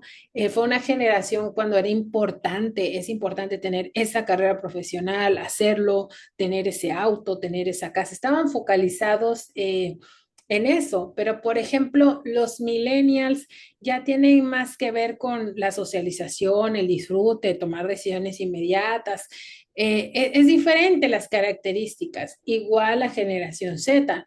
Los millennials y los Z somos nativos digitales, nacimos con esa parte de la tecnología. Quizá los millennials nos tocó ver ya el fin de algunas de las tecnologías antiguas y ver el comienzo de las nuevas, pero estamos relacionados con ella, mientras que los hermanos de la generación Baby Boomers o X todavía no. Entonces, estas diferencias generacionales en la iglesia son normales, pero nosotros podemos usar estas diferencias generacionales para intentar llegar a las diferentes personas. Cuando elaboramos un sermón en un grupo mixto, pensemos en las necesidades de los hermanos baby boomers, de la importancia de dar un sermón estructurado, de dar un sermón que sea asertivo. Pensemos también en los hermanos, ¿verdad?, de la generación X, que necesitan también, pues, ser reflexivos, pensar en las metas, cuál es nuestra meta, ¿verdad? El reino de los cielos y pensar que esa debe ser su meta a seguir. También ver que los millennials pues tienen más flexibilidad, se interesan en la vida espiritual, pero de una manera diferente. Les interesa conocer más el aspecto personal que el aspecto técnico, como lo haría alguien de los hermanos Baby Boomer o X. Entonces no basta solamente la razón, sino hay que ver cómo esta razón impacta la ética de la persona. Y eso es importante para esa generación. Entonces, pensar que cuando estamos predicando tenemos un grupo específico o un grupo mixto y tenemos que pensar en que es importante incluir elementos que puedan ser innovadores para cada una de esas personas y que puedan conectar con ellos. Por ejemplo, algo importante también, no a lo mejor en este contexto en el que ustedes están no se da, pero en sus países a lo mejor hay etnias. Aquí, por ejemplo, tengo algunos ejemplos de etnias del Ecuador, de etnias de Colombia, de etnias de Perú, de Centroamérica, los quimbaya, los guajiros, los mayas, los lencas, los quechua, los aymara, los quichua.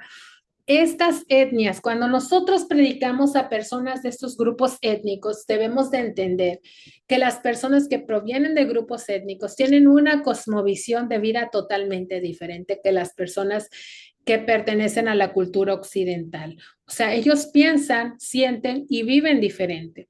Y hay muchos todavía personas que pertenecen a estos grupos étnicos. Nosotros hemos hecho mucho énfasis en predicar a todas las naciones como adventistas. Sin embargo, cuando la Biblia habla de naciones, no hablaba en realidad de las naciones geográficas como los conocemos ahora, de las divisiones geopolíticas, porque en ese tiempo ni siquiera existían esas divisiones geopolíticas. Habían grupos de personas, así que se refiere más a la palabra etnae, que significa grupo de personas.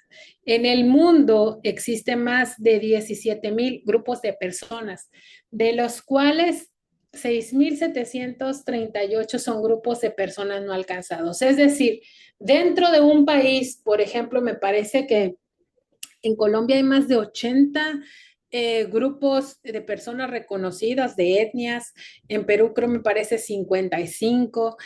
Cada uno de esos grupos tiene una lengua y una cultura diferente. Entonces, a veces cuando nosotros nos aproximamos a predicarle a personas que pertenecen a una de esas culturas, cuando nosotros vamos de vacaciones a nuestro país y vamos a lo mejor a una población que tiene mayoritariamente personas que vienen de estas etnias, ellos piensan, viven y sienten diferente que nosotros y a veces sentimos que no nos adaptamos. Entonces, debemos de analizar cómo piensan esas personas, cuál es su objetivo de vida, por qué para ellos es importante a lo mejor el trabajo que tienen, la interacción con la naturaleza, etcétera, etcétera, para poder predicar a ellos también. Es importante entender que también es una manera de adaptar. Quizás en este momento en donde ustedes están no sea algo que sea tan usual, pero si ustedes a lo mejor regresan a su país y de pronto quieren hacer evangelismo o predicar en un lugar donde haya una etnia específica, es importante. Por ejemplo, siempre yo creía que había países en los que, bueno, no era tan relevante este tema, hasta que me tocó justo en Estados Unidos un grupo de hermanos que todos venían del mismo lugar. Estos hermanos vienen de una zona de Oaxaca donde todos pertenecen a la misma etnia. Y aunque eran hermanos, sí, de esa zona de México que se llama Oaxaca, estos hermanos no pensaban igual que los demás, porque aunque estaban en Estados Unidos, estaba todo el grupo familiar junto, vivían en casas cercanas y bueno, ellos a veces eran un poco difícil para ellos predicarles. Entonces, aunque llegaban a una iglesia, no se sentían adaptados a ella. Así que empecé a reunirme con ellos los días miércoles, a darles estudios bíblicos solo para ellos, para que ellos pudieran entenderlo de mejor manera y preparar sermones que fueran adaptados a sus necesidades. Entonces, puede que sea que lo ocupen o pueden que no, pero también a la hora de hacer evangelismo es importante esto. Nosotros vivimos fenómenos de migración continua en Estados Unidos, en Europa, es algo normal. Entonces van a llegar grupos de personas de otros países o que vengan, puede ser de grupos étnicos, y es importante poder conocer ese origen cultural de las personas para poder ser asertivos. También podemos nosotros intentar predicar o hacer grupos a la hora de predicar y adaptar de acuerdo a la profesión o el oficio. Para médicos, para abogados, para los influencers, ¿por qué no? Maestros, cocineros, comerciantes, campesinos, de acuerdo a la profesión o oficio que se dediquen. Hay que ver en nuestra iglesia qué profesiones, qué oficios hay, cuáles son los más comunes, cómo podemos interactuar con ellos y darles ejemplos que vayan de acuerdo a su profesión, ejemplos con los que ellos se puedan sentir identificados. La mejor persona para predicarle a un médico será otro médico, definitivamente. La mejor persona para predicarle a un abogado será otro abogado, para un maestro, otro maestro, para un comerciante, otro comerciante. La verdad es que esto puedo decirles que funciona bien cuando nosotros logramos adaptar nuestros sermones y nuestras técnicas de evangelismo a las personas. Mi papá, por ejemplo, es ingeniero y él por muchos años se ha dedicado a darle estudios bíblicos a puros ingenieros. Y curiosamente las personas que él ha logrado evangelizar con más efectividad son los que son ingenieros, porque tienen cercanía con ellos. Pero aún cuando no tengamos cercanía con esas personas, podemos encontrar en nuestros sermones, en nuestras pláticas y en nuestros estudios bíblicos maneras de interactuar con ellos, temas que nosotros podamos tener en común, escuchar acerca de lo que ellos hacen, de cómo sienten, de cómo piensan y poder adaptar los sermones de acuerdo también a las necesidades de su profesión o de su oficio, ¿verdad? También tenemos que tomar en cuenta a la hora de adaptar un sermón la posición socioeconómica de las personas. Hay iglesias o lugares donde hay mucha gente de clase elevada, otros de clase media, otros que tienen muchas necesidades y que están, podríamos decir, en la clase pobre. Eh, y es importante entender que cada una de esas personas tiene necesidades diferentes. Definitivamente hay gente con mucho dinero, muchas posibilidades, que tienen también vacíos bien grandes emocionales, que entendemos que solo Dios puede llenar. Los pobres tienen muchas necesidades materiales, que es necesario a veces suplirlas antes de predicarles. A veces hablamos mucho del amor, de la compasión, pero a veces hay un hermano allí sentado que tiene hambre, que está preocupado por sus hijos, porque no sabe si van a poder asistir a la escuela que él pensaba, o porque no tiene para los útiles escolares, o porque sus hijos están en otro país y le gustaría traerlos, estar con él, etcétera, etcétera. Los de la clase media es una clase que pues está ocupada, es una clase trabajadora. Y todos estos puntos a veces conviven en la iglesia y esperan y necesitan un sermón que llene sus necesidades. Alguien que los haga sentir que tienen un Dios que suple para pobres, para ricos, para clases trabajadoras, para todo aquel que confía. Entonces, ese sermón que usted dé ese sábado o que dé ese día será una manera de alimentar su corazón. Así que yo les invito a que también hagan un análisis de esto y encuentren palabras y ejemplos asertivos que puedan servir para cualquiera de estos hermanos con diferentes necesidades. También se deben analizar dentro de la iglesia que a veces tenemos minorías y tribus urbanas. Hay hermanos o personas que llegaron a la iglesia y pertenecen a esta comunidad. Y también hay que predicarles y también hay que hacerles un llamado a la salvación.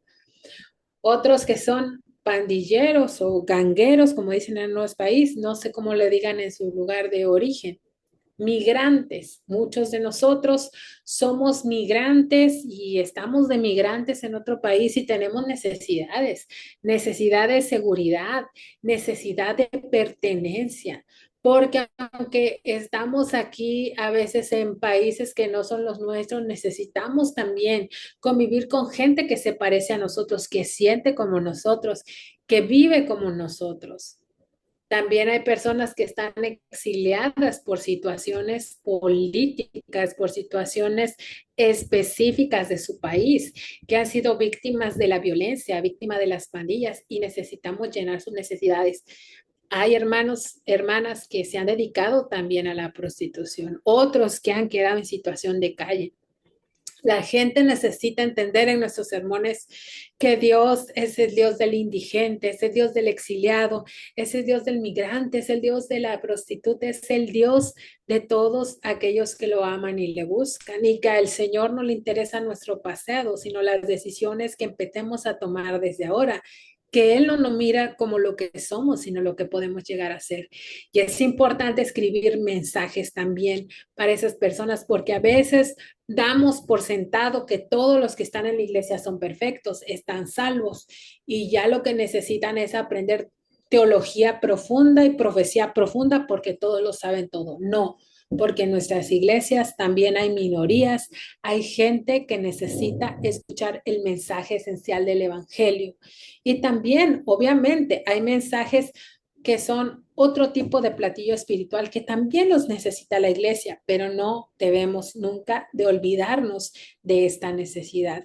Cuando Moisés salió de Egipto, dice que él caminaba al paso del corderito más pequeño, del niño más pequeño que podía caminar.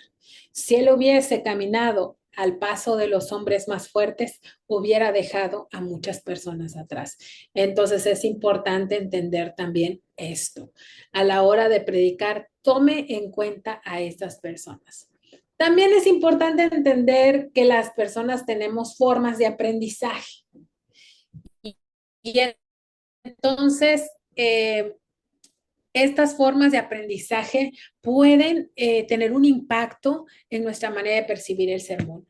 Hay personas que son visuales, que necesitan ver ahí en esa pantalla algo puesto, que necesitan ver una imagen, que necesitan ver color, vestimenta. Hay personas que son auditivas, que es por medio de lo que oyen como aprenden, por medio de la música, del tono de la voz. Hay personas que son kinestésicas, necesitan ver, necesitan sentir. Y hay personas que tienen inteligencia verbal por medio de lo que hablan y de lo que oyen hablar y entienden bien el mensaje así hablado. Entonces, es importante entender que una persona visual necesita que tú en tu sermón incluyas a lo mejor una ilustración visual, incluyas algo a lo mejor de pronto de música en tu llamado.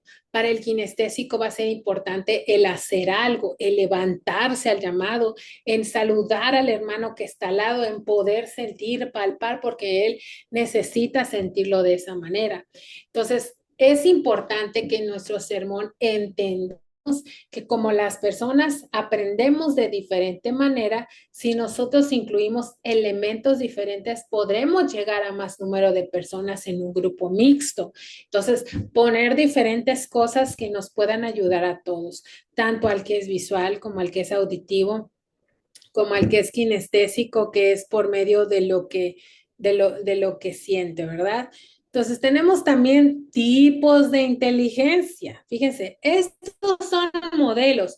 No quiere decir que yo voy a poner todo eso y voy a intentar hacerlo todo contextualizando un sermón con todos. No, quiere decir que yo voy a tomar alguno de estos.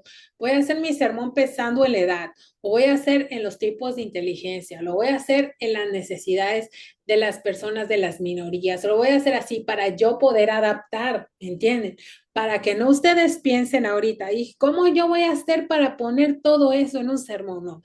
Una de estos tantos yo lo voy a ocupar como modelo para poder contextualizar, porque creo que más de uno se está diciendo, no, pues eso va a ser una tarea imposible, porque si me pongo a pensar en todo, ya estuvo que yo ya no pude, mejor me desanimo, mejor dejamos las cosas hasta ahí. No, una de esas es lo que yo voy a utilizar.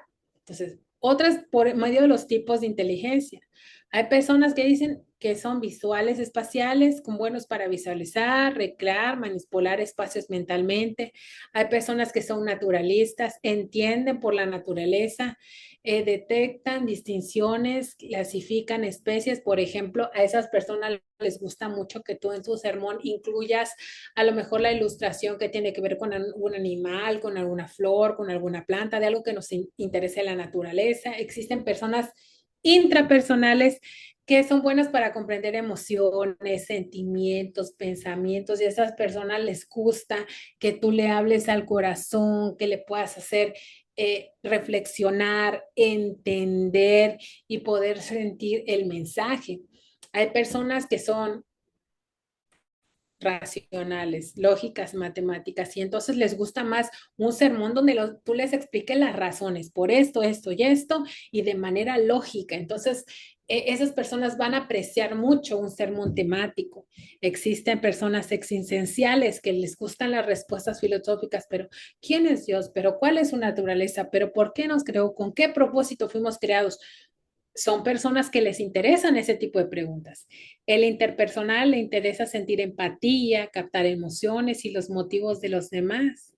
Como les dije, existe el corporal kinestésico, coordina su mente con su cuerpo. Él se va a acordar de algo con el que él tenga que participar, donde tenga que pararse, que sentarse, que alzar la mano, que ir al altar. Eso él lo va a valorar. Este lingüístico lengual, el lingüístico verbal, que es encuentra las palabras correctas para expresar lo que quieres. Personas que les gusta que el sermón esté estructurado de una manera bonita verbalmente y que valoran el uso de las palabras y de las buenas palabras. Las personas también musicales, que les dije que les gusta aprender por medio de la música, saben discernir tonos, sonidos, tiempo, ritmo, timbre. Esa persona, si tú incluyes música al inicio o en tu llamado, esto lo va a valorar.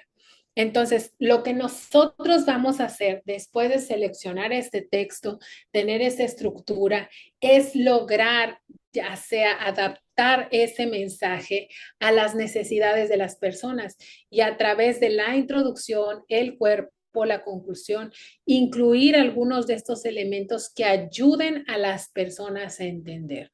Entonces, todos estos son modelos diferentes. Vamos a repasar tantito esos modelos para que queden claros. ¿Cómo podemos estructurar o ayudar? Bueno, primeramente por medio de hombres o mujeres, sabiendo que piensan diferente, estados civiles o emocionales, tomando en cuenta solteros, casados, viudos, divorciados en algunos de nuestros sermones.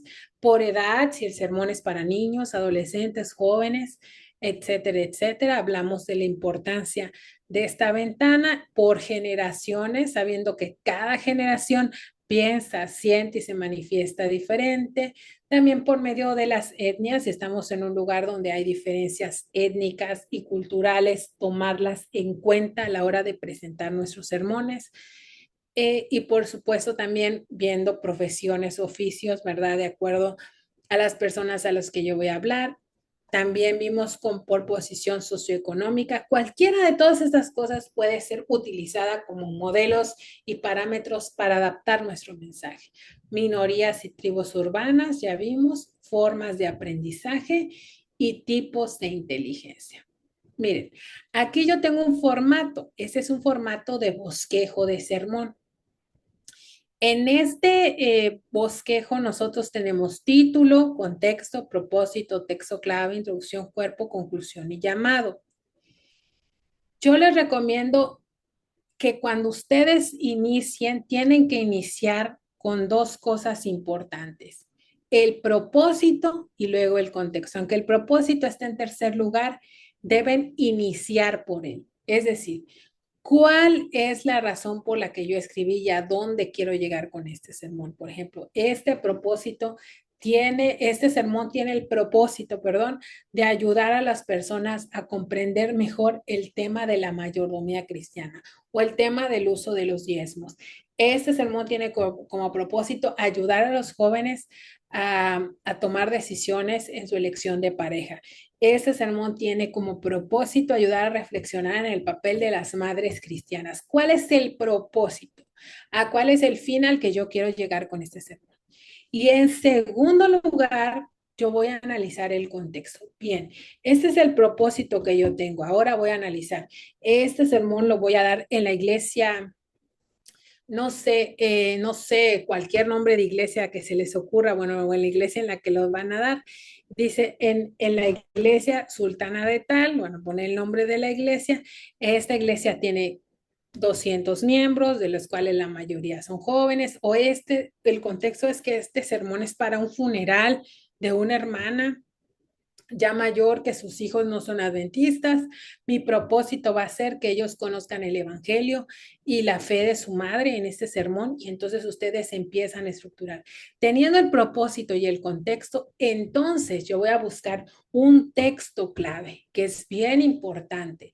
Ese texto en donde yo centre ese propósito, uno que sea el atine perfecto, no que le vaya más o menos, sino que sea el atine perfecto, que pueda llenar el propósito, que sea una respuesta bíblica a ese propósito y ese contexto del mensaje. Entonces, ya que tengo yo el texto clave, aquí pueden ser también textos clave, porque si estamos hablando de un sermón temático, puede haber, pues obviamente varios, pero puedo incluir el más representativo y en el cuerpo incluir los otros textos. Ya en la introducción recuerden que debe ser una frase, una ilustración, una anécdota o algo que me ayude a captar la atención del público. En el cuerpo yo voy a ir explicando ese pasaje del texto clave que yo elegí. Si es un sermón, obviamente narrativo o exegético, voy a ir poniendo cada una de las partes del pasaje o de la narración. Si es temático, puedo poner puntos, por ejemplo, 1, 2, 3, les dije que máximo 5, de los puntos de esa doctrina que yo voy a explicar. En la conclusión lo que hacemos es recapitular, es decir, volver a tomar ese contenido que nosotros, para ponerlo en orden en pocas palabras y poder decir: en este texto nosotros aprendimos la importancia de invitar a Jesús como un amigo, la importancia de obedecerle y la importancia de hacer todo lo que Él nos diga. Por eso yo hago el llamado a invitar a Jesús a vivir a nuestra vida. En el llamado yo hago una invitación, una reflexión, un cambio en la acción, en algo donde yo quiero que las personas puedan reflexionar en ello y puedan ellas entender cuál fue la razón por la que están ahí. Ustedes están aquí porque Dios espera esto de ustedes. Porque cuando a las personas se les dicen, de esto habla la Biblia, pero no le dices qué es lo que espera Dios de ti, básicamente la estás dejando sin ninguna guía en el llamado. Y ese llamado, yo les recomiendo que sea un llamado, aunque sea espontáneo, pero que sí por lo menos en un bosquejo escriban las primeras palabras que utilizarían en la introducción, en el llamado, en la conclusión, para que ustedes no se pierdan. esta hojita de bosquejo ustedes la pueden usar para predicar el sermón ese día o para tenerlo allí para que ustedes sepan cuándo y dónde predicaron ese sermón. Y en la parte de abajo yo le puse una línea que se llama evaluación. Es ahí donde yo me voy a poner una calificación y una anotación de cómo yo creo que yo entregué ese sermón. Me doy un 8, me doy un 9, me doy un 10, o en qué puedo mejorar, o me doy un 9, pero yo mejoraría algunos aspectos. Y ahí entonces ustedes entran la autoevaluación, ¿verdad? Y también pueden incluirle ahí cuánto le pusieron los demás, si es que tiene algún amigo que básicamente tiene confianza para que lo evalúe. Este formato yo por ahí se lo di al pastor David para que lo comparta con ustedes, porque nosotros lo vamos a ocupar en este ejercicio que vamos a hacer. Ya que hemos visto cómo estructurar, cómo contextualizar, entonces vamos a intentar hacer un ejercicio nosotros de cómo hacer un sermón. No sé si esto va a ser en parejas o va a ser individual, no sé exactamente cómo. Yo creo que podríamos tomar unos minutos de receso, unos 3 minutitos. Ustedes vayan para después regresar a hacer este ejercicio. No sé si les parece así. Bien o quieren que sigamos de corrido, no sé. A ver, dígame por allí, pastor. Podemos parar la grabación porque la siguiente parte va a ser más práctica. Entonces, bueno, aquí terminamos con las personas que van a estar viendo la grabación y vamos a continuar con la parte práctica. Entonces, si quieren, paramos un par de minutos, 2, 3 minutos. Yo voy a crear grupos y ahorita al regresar vamos a tomar otros 3 minutos de break. Entonces, a las 12:02 regresamos para que les expliquemos cómo vamos a continuar con la siguiente parte. Ok, muchas gracias y gracias por su atención.